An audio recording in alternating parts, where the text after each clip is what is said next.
ഈ വീഡിയോ നമ്മെ ഓരോരുത്തരെയും പഠിപ്പിക്കുന്ന ഒരു കാര്യമുണ്ട്. ഓരോ മാതാപിതാക്കളും വളരെ ഇമ്പോർട്ടൻ്റ് ആയിട്ട് മനസ്സിലാക്കുക. കുഞ്ഞുങ്ങളെ പുറത്ത് അയക്കുന്നവരും കൊണ്ടുപോകുന്നവരും.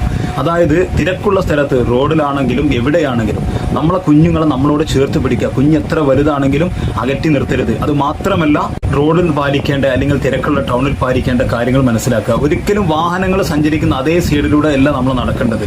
നമ്മൾ നേരെ ഓപ്പോസിറ്റ്, നമ്മുടെ സൈഡ് നമുക്ക് പോകേണ്ട ഭാഗം ഇതാണെങ്കിലും നമ്മൾ വാഹനങ്ങൾ അവിടുന്ന് വരുന്ന സൈഡിലേക്ക് മാറിയിട്ട് മുന്നോട്ട് സഞ്ചരിക്കുക. അതാണ് ഒരു രീതി. ആ രീതി കീപ്പ് ചെയ്യേണ്ട ഇമ്പോർട്ടൻ്റ് ആയിട്ട് ഓരോ മാതാപിതാക്കളും മനസ്സിലാക്കേണ്ട കാര്യമാണ്. അത് മാത്രമല്ല, നിങ്ങളെ കുഞ്ഞുങ്ങളെ റോഡിന്റെ വശത്തേക്ക് ചേർത്ത് പിടിക്കരുത്. നിങ്ങളുടെ ഇൻസൈഡിലേക്ക് മാറ്റിയിട്ട് വേണം നിങ്ങൾ മുന്നോട്ട് നടക്കാൻ. പല മാതാപിതാക്കളും ചെയ്യുന്ന ഈ ഒരു മിസ്റ്റേക്ക് നമ്മൾ നിരന്തരം കാണുന്നതാണ്. അതുപോലെ തന്നെ കുഞ്ഞുങ്ങൾ ഒരിക്കലും നമ്മൾ റോഡിലോ തിരക്കുള്ള സ്ഥലത്തോ സഞ്ചരിക്കുമ്പോൾ ഒരിക്കലും നമ്മളെ പുറകിലോ മുന്നിലോ ഒന്നും നടത്തരുത്. കുഞ്ഞ് എത്ര വലുതാണെങ്കിലും ഒരു വിട്ടുവീഴ്ചയും പാടില്ല. നമ്മുടെ കൂടെ ചേർത്ത് പിടിക്കണം. Change your day, change your life. Thank you.